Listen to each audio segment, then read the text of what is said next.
રામ કબીર. લગ્ન પ્રસંગ અને લગ્ન ગીતો. લગ્ન પ્રસંગને આપણી ઉદા પરંપરામાં પૃથ્વી વિવાહના નામે ઓળખીએ છીએ. આ લગ્ન પ્રસંગ એ ઉમંગ, ઉત્સાહ અને આનંદનો પ્રસંગ છે. આવા સામાજિક પ્રસંગોમાં મોટી સંખ્યામાં સ્નેહીજનોનો જમાવડો થતો હોય છે અને સૌ સ્નેહીજનોની હાજરીમાં એક યુગલ તેના એક નવા જીવનમાં, સંસારિક જીવનમાં પ્રવેશ કરે છે. લગ્ન જીવન એ મનુષ્ય જીવન માટે પ્રેમનું અતૂટ બંધન છે. માત્ર હિન્દુ પરંપરામાં જ નહીં, પરંતુ બીજા અનેક ધર્મોમાં પણ લગ્નની પોતાની આગવી ઓળખ છે, અનુભૂતિ છે. પરંતુ આ લગ્નો દરેકે દરેક ધર્મ પોતાની આગવી રીત રસમ, આગવી શૈલીથી કરતા હોય છે. હિન્દુ સંસ્કૃતિમાં પણ અલગ અલગ જ્ઞાતિ, અલગ અલગ સમાજ, અલગ અલગ રીત રસમથી લગ્નો કરતા હોવાનું જોવા મળે છે. માનવ જીવનમાં લગ્ન પ્રસંગ એ ખૂબ જ ઉત્કૃષ્ટ પ્રસંગ છે. સામાન્ય જન લગ્ન પ્રસંગને આનંદ પ્રમોદનો પ્રસંગ ગણે છે, પણ લગ્ન એ કોઈ મામૂલી ગુડિયા ગુડીનો ખેલ નથી, પરંતુ માનવ જીવનનો શ્રેષ્ઠ અવસર છે. અને લગ્ન પ્રસંગની લગ્ન વિધિ દંપતીને જીવન યાત્રાનો સાચો માર્ગ બતાવે છે. ઉદા ભક્ત સમાજમાં આ લગ્ન પ્રસંગ એ સમાજની વ્યક્તિઓ દ્વારા જ કર્મકાંડ રહિત અધ્યારુજી મહારાજ રચિત કીર્તનોનું જ્ઞાન કરીને આ અનોખી રીત રસમથી કરવામાં આવે છે. અને લગ્નમાં દંપતીને જીવન ભક્તિમય બને અને જન્મ મરણનું ચક્ર ટળે એવા ઉપદેશાત્મક વચનો સંભળાવવામાં આવે છે. વળી જીવન કેમ કરીને વધુ ને વધુ બહેતર બને, ઉત્કૃષ્ટ બને, તે પ્રમાણેનું એક અનોખું સિંચન આ નવ દંપતીમાં કરવામાં આવે છે. તો વળી ઉદા ભક્ત સમાજમાં લગ્ન પ્રસંગમાં લગ્ન ગીતોનું સ્થાન પણ અનોખું છે. લગ્ન ગીતો પણ એવા કે એ ગીતોનું ગુંજન લગ્નમાં થતું હોય ત્યારે સાંભળનારાઓને પણ અહેસાસ થાય કે આ તો ઉદા ભક્ત સમાજનો જ લગ્ન પ્રસંગ છે. આવા ભક્તિમય લગ્ન ગીતો, લગ્ન કીર્તનો ઉદા ભક્ત સમાજની એક આગવી ઓળખ છે. ઉદા ભક્ત સમાજના જન્મ, લગ્ન, કંઠી દીક્ષા કે મરણના પ્રસંગોમાં ગવાતું વાણીનું કીર્તન ખૂબ જ અનોખું કીર્તન છે. લગ્નમાં ખાસ કરીને પીઠીના ટાણે આ લગ્ન ગીત સ્વરૂપેનું કીર્તન ગવાય છે. આ લગ્ન કીર્તનો દ્વારા મનુષ્યને જન્મ, જીવન અને મૃત્યુ સુધીની યાત્રાનો ખ્યાલ કરાવી પરબ્રહ્મ સાથેના સુમેળનું માર્ગદર્શન કરાવે છે.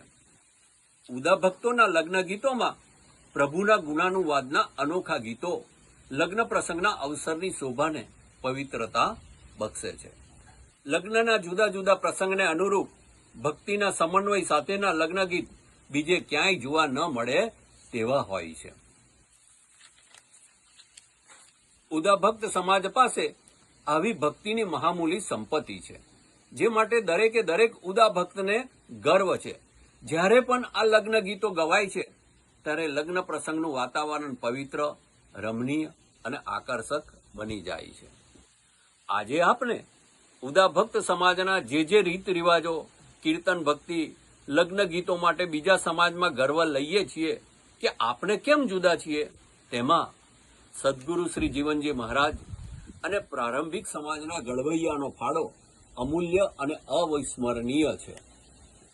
અગાઉ લગભગ 2 દાયકા પહેલા ભક્તિસભર એવા શાંતિ નિકેતન પરિવારના શ્રી ચંદ્રકાંતભાઈ ભગત ચલામલી, હાલ લોવેલ, USA દ્વારા આ ઉદા ભક્ત સમાજના પૃથ્વી વિહારના લગ્ન કીર્તનો પૂજ્ય પ્રેમજીવન મહારાજના માર્ગદર્શન હેઠળ કેનેડા નિવાસી વૈશાલીબેન ભગતના સ્વરે અર્પણ કરાયા હતા. આ ગીતોની ઓડિયો સીડી ભક્ત સમાજમાં ખૂબ જ કર્ણપ્રિય થયેલ, સમાજે ખૂબ જ આવકારેલ અને 2 દાયકાથી ભક્ત સમાજમાં આ લગ્ન કીર્તનો લગ્ન ટાણે તેમજ અન્ય પ્રસંગોમાં પણ માની રહ્યા છે. ખરેખર વૈશાલીબેન ભગતના કર્ણપ્રિય સ્વરને આભારી આજે ભક્ત સમાજમાં લગભગ 2 દાયકાથી આ ભક્તિસભર લગ્ન કીર્તનો ગુંજતા થયા છે. ધન્યવાદ આ સમાજની દીકરીને. ઉદા ભક્ત સમાજના સાહિત્ય ખજાનામાં જે અન્ય લગ્ન કીર્તનો છે તેને પણ આ મધુર સ્વરમાં સાંભળવા માટે માંગ ઊભી થયેલ. તેને અનુલક્ષીને કમળાબેન બિહારીભાઈ ભગત ટ્રસ્ટ પરિવાર તેમજ ધાણકિયા ગામ પરિવાર તરફથી જેમનો સ્વર કર્ણપ્રિય મધુર મનમોહક છે એવા કેનેડા નિવાસી વૈશાલીબેન ભગતના સ્વરમાં પ્રસિદ્ધ કરવામાં આવી રહેલ છે. કમળાબેન બિહારીભાઈ ભગત ટ્રસ્ટ ધાણકિયાનો સમાજના વિકાસમાં પણ અનેરો અને મહામૂલો ફાળો છે.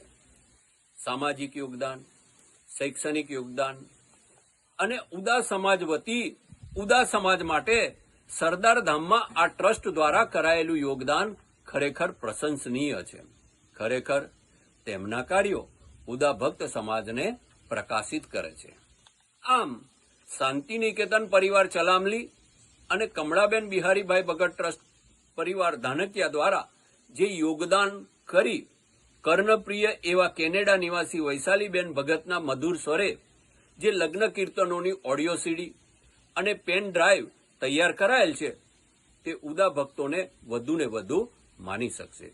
તેઓનું આ કાર્ય આવનાર પેઢીઓની પેઢીઓ સુધી યાદગાર રહેશે અને ઉદા ભક્ત સમાજનો જે અનમોલ ખજાનો છે તે ખૂબ જ કર્ણપ્રિય અને વેગવંતો બની રહેશે. વૈશાલીબેન ભગતના મધુર સ્વરમાં ગવાયેલા ઉદા ભક્ત સમાજના અન્ય કીર્તનો વૈશાલી ભગત કેનેડા યુટ્યુબમાં ચેનલ પરથી પણ માની શકાશે. તેમજ આ અંગે કોઈ પ્રતિસાદ આપવો હોય તો વૈશાલી@yahoo.com પર પણ કરી શકાશે. રામ.